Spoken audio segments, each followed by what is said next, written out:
ça fait 2 jours que j'étudie votre phénomène. Ah d'accord, ah oui.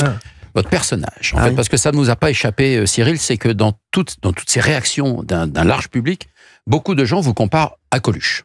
Donc, moi, j'ai essayé de comprendre pourquoi. Et c'est facile. Vous avez, en tout cas, le même combat que Coluche, le même public, et surtout, le même pourcentage de gens qui ont l'intention de voter pour vous, au présidentiel. Coluche, c'était il y a 44 ans. C'est-à-dire que dès le 15 novembre 1980, le premier sondage test qui disait que Coluche pouvait être un candidat à l'élection présidentielle, supposé, il l'a fait tout de suite, 10% à la Sofres, à l'époque, l'Institut de sondage.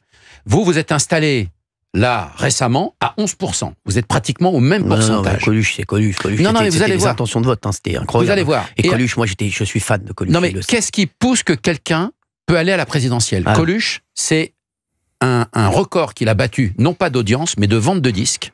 Car il a sorti un disque au printemps 1980 qui s'appelait Les Interdits de Coluche.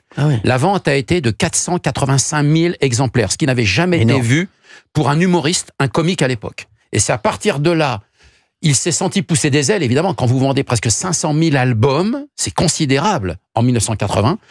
Vous, quel a été, vous, c'est pas un album que vous avez fait, c'est vos audiences qui vous ont porté, qui vous ont donné des ailes incroyables auprès de plus de 4 millions de personnes tous les soirs.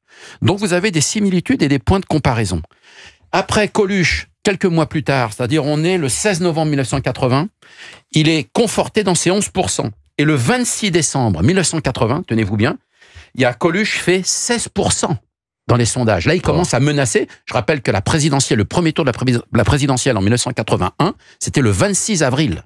Donc on était quand même pratiquement à moins de 6 mois du premier tour de la présidentielle. C'est énorme. Valéry Giscard d'Estaing faisait au même moment, le 26 décembre 80, 32%, Mitterrand, 18%, donc Coluche, 16%, Georges Marchais, 14%, Chirac, 8%, c'est important de le rappeler, et Brice Lalonde, 3,5%. Les Verts, les premiers Verts qui commençaient à frissonner. Allez, les Verts. En 1981. Qui pissent en l'air. Et finalement, il a jeté l'éponge parce que on a commencé à faire une campagne de déniement, évidemment. On lui a trouvé toutes les maladies, on lui a trouvé tous les problèmes.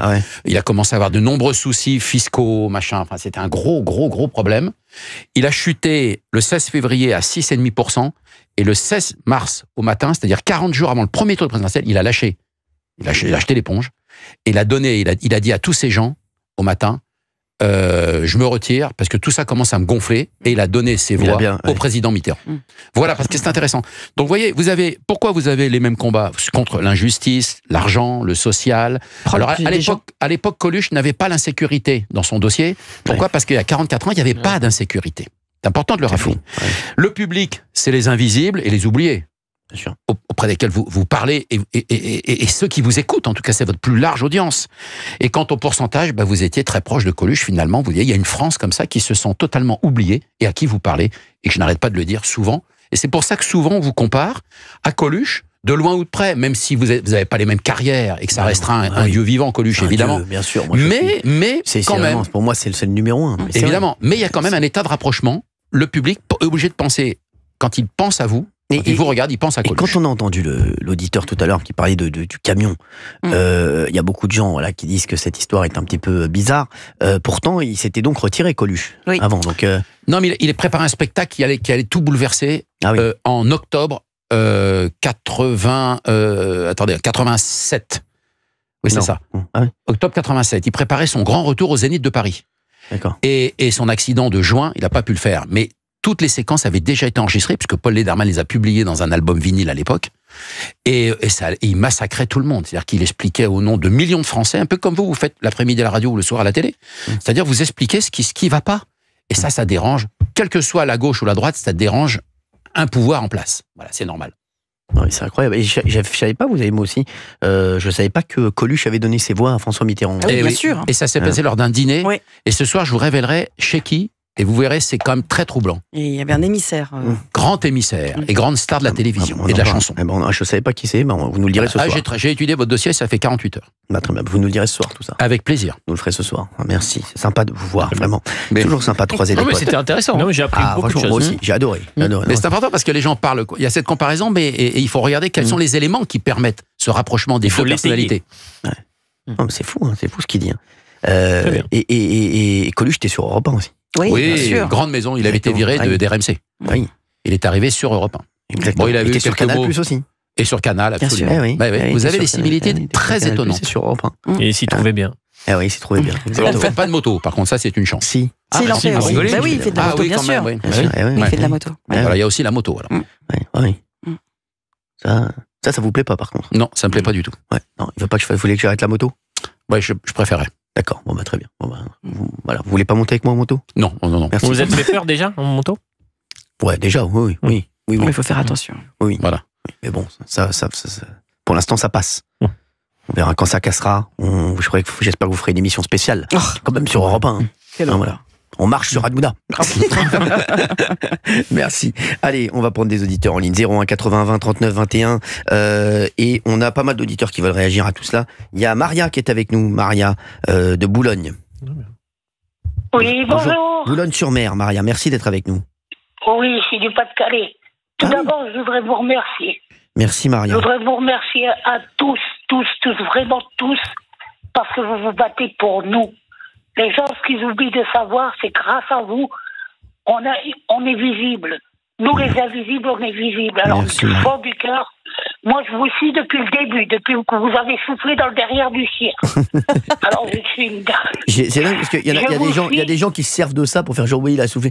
Mais les mecs, c'était un happening, et si c'était à refaire, Non, moi, c'est... Qui sont bêtes. Non, mais je sais, pas vous, je sais, Maria, mais... Depuis le début. Vous savez, j'ai 63 ans. J'ai une grave maladie, je suis sous oxygène 24 heures sur 24. Et c'est vous, mon oxygène. Oh. Peu importe où je me trouve, j'ai subi plusieurs interventions, à chaque fois que je me réveillais, de réanimation, de quoi que ce soit, j'y vais, il me faut Cyril Hanouna. C'est beau. Il me faut Cyril Hanouna, il me faut la télé. Maria, c'est incroyable ce que vous me dites. Pour ça, vous êtes mon oxygène, vous le comprenez? Ah, donc, tous ces grands qui nous dirigent, c'est des pauvres abrutis. Pour moi, c'est des abrutis, et ils n'ont qu'une chose à faire, c'est de prendre le baluchon et de s'en aller, si eux, ils veulent s'en aller. Parce que nous, on aime la France et on vous aime. Et vous nous représentez. Et c'est tout ce que j'ai à vous dire. Ah, mais Maria... Et je vous suis, et même si vous allez sur la ligne, je vous suivrai. Pour l'instant, c'est pas prévu. Mais Maria, franchement, vous me touchez énormément. Je voulais vous remercier pour votre message. C'est sincère. C'est sincère. Franchement, c'est sincère. Peu importe ce que les gens ils disent. Moi, je voudrais que les auditeurs comprennent bien une chose. Peu importe ce qu'ils disent. Vous êtes un homme qui a un cœur blanc. Je suis italien d'origine, napolitaine d'origine. Qu'on arrête de parler de mafia, toutes ces bêtises qu'ils ont, parce qu'ils savent pas ce que c'est. Ils savent pas ce que c'est réellement la mafia et la camorra. Donc, ils ont plutôt à parler des choses qui nous intéressent à nous, notre pouvoir d'achat, notre vie, sécurité. Parce que moi, notre sécurité, notre vie, surtout nous qui sommes en déficience, que ce soit physique, psychologique, qui avons des problèmes, non seulement des problèmes de vie, mais des problèmes de santé. Donc, Cyril, je vous aime, j'aime toute votre équipe. Valérie Benaïm, je lui fais des gros je vous embrasse très fort, Maria. Je l'adore. J'adore toute votre équipe. Peu importe de quel bord ils sont, je ne fais pas de politique et j'ai pas envie d'en faire, vu qu'ils sont les hommes politiques qui se promènent sur la lune et qui savent pas ce qu'ils disent. Exactement. Donc voilà, moi c'est tout ce que j'avais à vous dire. Maria, je vous embrasse Maria, très vous fort, êtes un amour. Et même si vous allez sur la lune, je vous suivrai. Quel cœur. Par Maria. contre, le jour où je m'en vais, non, vous restez avec nous. Vous restez avec nous. On vous aime fort, Maria. Merci. Vous nous rappelez, Maria. Vous nous donnez. Et Maria, vous nous donnez des nouvelles. Vous nous appelez toutes les semaines. Hein.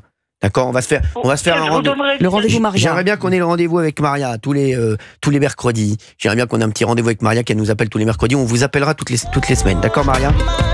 Je vous remercie. Je vous embrasse très très fort et embrassez toute l'équipe de TPNP. Je vous suis tout à l'heure. Je vous embrasse fort, Maria, et on vous appelle mercredi prochain pour savoir comment vous allez. On prendra des nouvelles tous les mercredis. On fera un petit point Maria tous les mercredis. Quel amour. Quel bonheur. Franchement, merci Maria, on est touchés. Hein. Ah oui, vraiment. Franchement, c'est incroyable. Vous avez vu? C'est fou. Non, mais c'est très émouvant parce que Maria, elle n'est pas dans une posture, et quand elle vous dit vous êtes mon oxygène, quasiment au sens littéral, puisqu'elle nous explique qu'elle a des problèmes de respiration, etc. Moi, ça me bouleverse parce que je trouve ça vraiment. C'est ce lien unique que vous créez avec les gens. C'est pas la première fois qu'on l'entend. C'est très très touchant. Donc on a eu vraiment, beaucoup de témoignages de gens souffrant de maladies et pour qui l'émission est le petit, justement, l'oxygène. Oui, de fin de journée. Et Maria évoquait l'hôpital. Moi j'ai passé quelques temps à l'hôpital là récemment. Et effectivement, les patients ont la télé allumée sur Cyril pour rire et pour se changer les idées. Et on a Bernadette avec nous. Bernadette, bonjour Bernadette. Oui.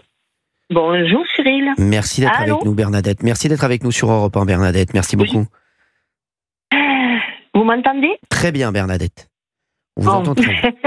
Alors, je voulais vous remercier. Je suis contente de vous avoir enfin parce qu'il y a des jours que j'essaye de vous avoir. Je suis arrivée à vous capter sur Free. Ça n'a pas été ça mal parce que je ne suis pas une fortiche dans... On rigole pas dans la boxe. Donc, j'ai passé mon dimanche après-midi à me connecter. Et puis, j'ai regardé les 3 dernières minutes avant le déclenchement du début de TNT. Et j'étais contente, etc. Je tiens quand même, Cyril, à vous féliciter parce que j'aurais pas pu attendre septembre merci, pour ne plus vous voir. Je viens d'écouter Fabien, là. Je suis complètement dans son avis. Et moi, je vous dis, prenez garde à vous. Et il oublie quand même qu'il y a eu Balavoine dans l'hélicoptère. C'est vrai. Et, comme on nous dit pas tout, méfiez-vous, prenez soin de vous, parce que franchement, ça serait vraiment un peu bizarre. Voilà. Fabien, vous voulez réagir peut-être à Daniel Balavoine, peut-être? Oui, parce que, alors c'est vrai qu'il y avait moins de suspicions, en tout cas, sur le dossier de Daniel Balavoine, en janvier 1986, lorsque l'hélicoptère a eu un terrible accident, qui est vraiment une erreur, en tout cas à mon avis, de pilotage, surtout la nuit. La nuit tombe très tôt dans le désert, et ils ont, malgré l'interdiction de la tour de contrôle, ils ont voulu quand même prendre l'hélicoptère. Mais Coluche, ça reste quand même un mystère. Ça reste un grand mystère, oui, parce que il y a tout un tas d'éléments qui restent très compliqués à expliquer, inexplicables d'ailleurs. Hein. Donc, ça reste quand même une histoire. Il y a eu un film d'ailleurs sur ça. Il y a des émissions spéciales chaque année ou tous les 5 ans, 10 ans, on remet en cause cet accident, ce fameux camion qui a fait une manœuvre sur une route. Mais pas pour Balavoine. Non, Balavoine, c'est très clair. Je pense que oui, après, il y a des gens qui en parlent aussi. On va rester sur Europe 1 avec vous, Bernadette. On va faire une petite pause. Vous ferez avec nous juste après, et on va parler aussi. J'aimerais que les auditeurs nous appellent 01 80 20 39 21. Affaire Naël, procès requis pour meurtre contre le policier. Comprenez-vous cette décision? On va en parler dans un instant. À tout de suite sur Europe 1.